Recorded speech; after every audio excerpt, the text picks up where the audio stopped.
Buenas tardes, mi nombre es Juan Alejandro Muñoz Moncada del grado 11-4 y el día de hoy vengo a exponer en sí varios temas que tocamos durante el primer periodo y pues bueno, vamos a empezar. Eh, en uno de los primeros temas tenemos que plantearnos una pregunta y la pregunta que en este caso yo me planteé fue, es si hay un conocimiento verdadero, hay un conocimiento universal, verdadero para cada época o cada época cuenta con su propio conocimiento universal. Antes que nada, y para primero responder esta pregunta, tenemos que entender el concepto de qué es el conocimiento universal. El conocimiento universal es aquel conocimiento que trasciende las barreras del tiempo y es compartido por varias culturas, y en esas mismas culturas se considera este como verdadero. Un buen ejemplo de esto es que desde hace mucho tiempo, podría decir desde que el ser humano tiene conciencia y tiene percepción de la realidad, él ha tenido en cuenta que la vida es de carácter finito. Eso que nos da a entender que la vida en algún momento se va a acabar simplemente. Este es un muy buen ejemplo de conocimiento universal, ya que este ha sido compartido cultura tras cultura, generación tras generación, y simplemente desde que el ser humano tomó conciencia ha tenido esto presente en su mente.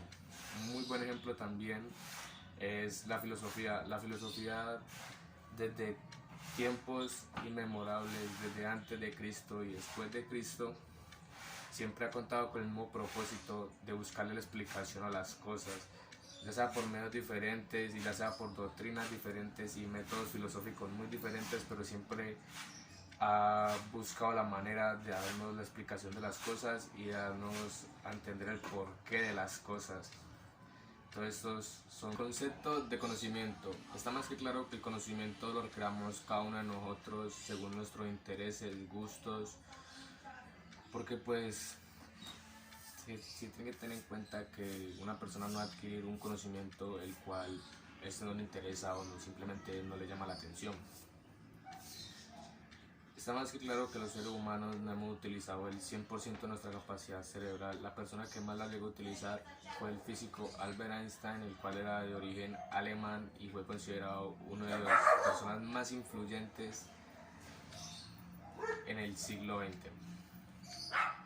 Aunque pues también no se puede descartar que los seres humanos en algún momento de nuestra existencia podamos llegar a utilizar una mayor capacidad cerebral, pues ya que el ser humano siempre ha sentido la necesidad de saber más y de siempre estar avanzando.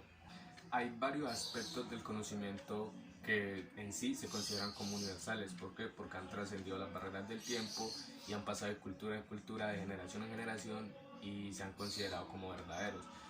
Pero no todo el conocimiento es universal. Simplemente hay aspectos del conocimiento que son universales y que han pasado de generación en generación y hoy en día son considerados como verdaderos.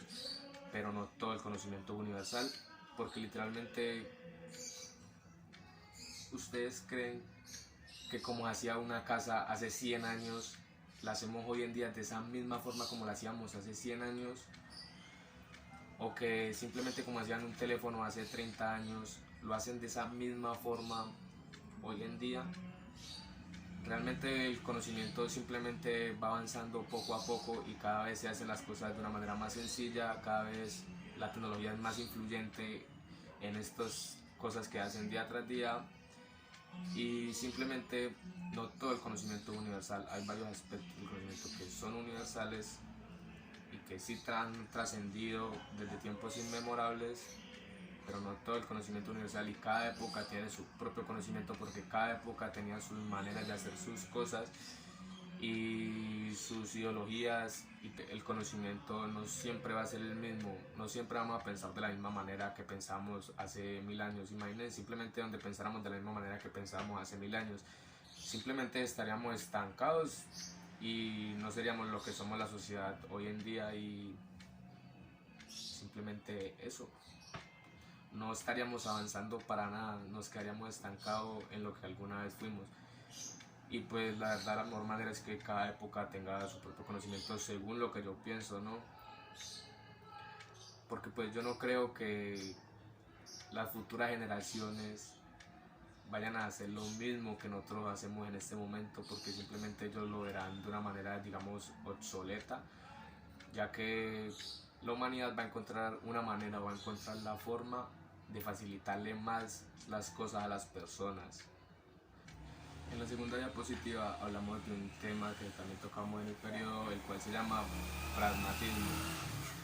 El pragmatismo es una corriente filosófica de origen norteamericano, específicamente de Cambridge, Massachusetts, la cual fue impulsada en el año 1872 por el físico y teórico Charles S. Peirce, el cual vivió desde 1832 hasta 1914.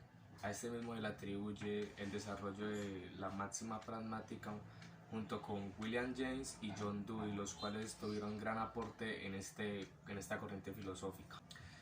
¿El pragmatismo en qué consiste? El pragmatismo es una corriente filosófica la cual su único método de juzgar las cosas o de entender sus cosas, ya sea una doctrina moral, social, religiosa o científica, es la practicidad de sus cosas. O sea, esta se centra en el resultado que nos brinden las cosas. Significa el predominio de una actitud empirista sobre el racionalismo e idealismo. En sí, el pragmatismo trata de que el significado de las cosas se debe buscar en sus resultados o simplemente en sus consecuencias prácticas. De eso trata el pragmatismo. Bueno, a continuación vamos a seguir con la parte de la exposición que le corresponde a economía y política. ¿En qué consiste la política social en Colombia? La política social en Colombia corresponde o busca que los ciudadanos colombianos gocemos o tengamos acceso a una educación de calidad y a una seguridad social equitativa y solidaria al mercado laboral, lo cual promueve y formaliza el emprendimiento y también lo apoya mucho. Economía. Adicionalmente, la economía colombiana es el entorno en el cual se desarrollarán los próximos profesionales o los profesionales del futuro, los cuales deberán contar con un marco analítico el cual les ayude a comprender la economía de su país para así comprender la estructura económica y poder aplicar los conocimientos adquiridos. Económicamente, el PIB, o también conocido como Producto Interno Bruto, en el lapso del 2022 al 2023 tuvo un alza del 7,5%, por lo cual se podría decir que económicamente en este momento Colombia tiene una economía, por así decirlo, estable. Pero teniendo en cuenta el incremento de la canasta familiar, según las reformas que impuso Petro el anterior año, o también teniendo en cuenta que Colombia fue el segundo país latinoamericano con la mayor tasa de desempleo por debajo de Venezuela, siendo esta del 11,30%, y también teniendo en cuenta las pocas oportunidades laborales que tienen los colombianos hoy en día, ya que según lo que yo pienso y según yo lo que yo siento como colombiano y siendo estudiante en este momento, pienso realmente que el que trabaja no puede estudiar y el que estudia simplemente no puede trabajar, y simplemente cómo va a ser una persona de 22 años estudiando pero no trabajando. Esto es una de las grandes problemáticas que influyen al país colombiano hoy en día. Entonces, según lo que yo pienso y según lo que saben mis pocos conocimientos y lo que yo opino, para mí Colombia es uno de los países que económicamente hablando y políticamente también hablando son muy justos. ¿Qué significa un PIB o Producto Interno Bruto al alza? Un PIB al alza significa rentabilidad económica para todos. Literalmente, esto daría paso a un gran flujo de dinero en el país, con el cual se podría utilizar ya sea para construir casas, construir edificios, comprar maquinaria, con los cuales convertiríamos eso en más beneficios. ¿Por qué? Porque habría más servicios, habría más trabajo, habría más empleo, todo mejoraría drásticamente con un PIB al alza. En cambio, cuando este disminuye o hay una recesión económica, de forma agregada disminuye el consumo y beneficios de las empresas, por lo que se reducen los empleos en la población y la inversión y rentabilidad de muchas empresas se ve disminuida, o en algunos casos nula. Porque pues algo sí está más que claro, la pregunta es ¿quién invertiría en una empresa en la cual esté adoctrinada por un Producto Interno Bruto el cual esté disminuyendo, ya que esto no sería beneficioso para los inversionistas. Bueno, en la siguiente diapositiva vamos a hablar de cómo es el neoliberalismo y la globalización y cómo estos influyen positiva y negativamente al proceso de paz en Colombia. ¿Qué es el neoliberalismo? El neoliberalismo es una corriente económica y política asociada al capitalismo y sostiene que la economía se debe regir por el libre comercio. Estar desregulado y privatizado, es decir, menor intervención de los políticos y el Estado en esto. La desigualdad promueve un conjunto de estrategias económicas que tienen impacto social y que generan una gran diferencia de clases. Por ejemplo, son aquellos que tienen accesos a los servicios privados como la educación podrán alcanzar el mejor desarrollo profesional. Esto en el Estado colombiano es algo que literalmente influye demasiado, ya que el neoliberalismo da paso a que los grandes flujos de dinero simplemente se concentren en un gran cierto porcentaje de la población, no en su mayoría. Entonces da un gran paso a la desigualdad esto. ¿Qué es la globalización? La globalización es el crecimiento e integración de las economías de todo el mundo, especialmente a través de todo el mundo y a través del comercio y los flujos financieros. En algunos casos se trata de desplazamiento de personas, mano de obra, transferencia de conocimiento y tecnología a través de diferentes fronteras de todo el mundo. Esto es la globalización. Ventajas y desventajas de la globalización.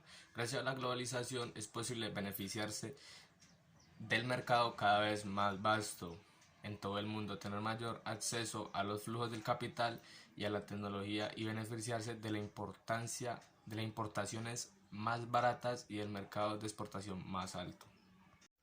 Desventajas de la globalización. La principal desventaja de la globalización es que tiende a que el capital se concentre en ciertos estratos sociales y que esto potencia a la desigualdad y concentrando el capital y el poder en un porcentaje de la población.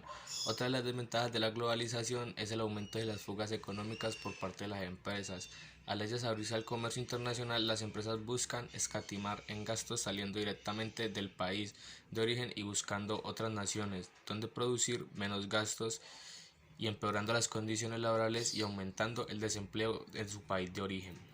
A continuación, y para finalizar la exposición, voy a dar mi opinión personal.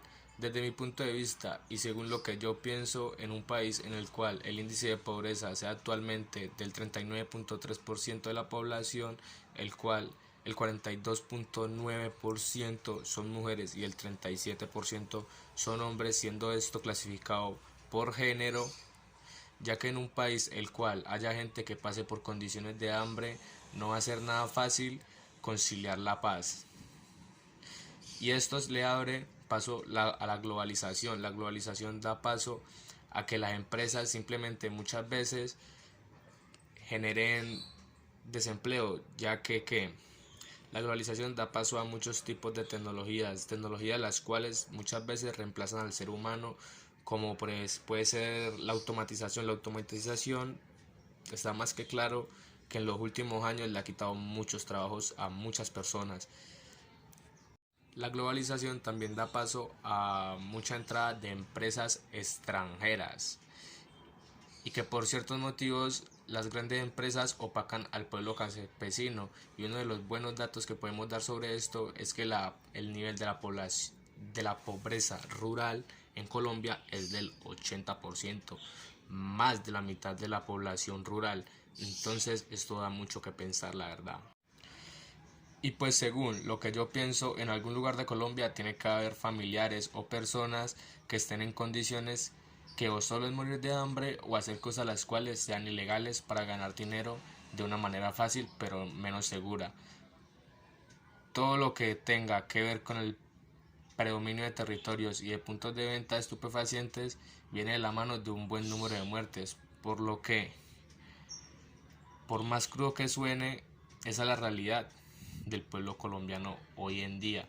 Tan solo el año pasado hubo registro de 13.000 homicidios en Colombia y realmente yo simplemente me planteo una sola pregunta: ¿realmente en un país en el cual haya pobreza puede haber paz?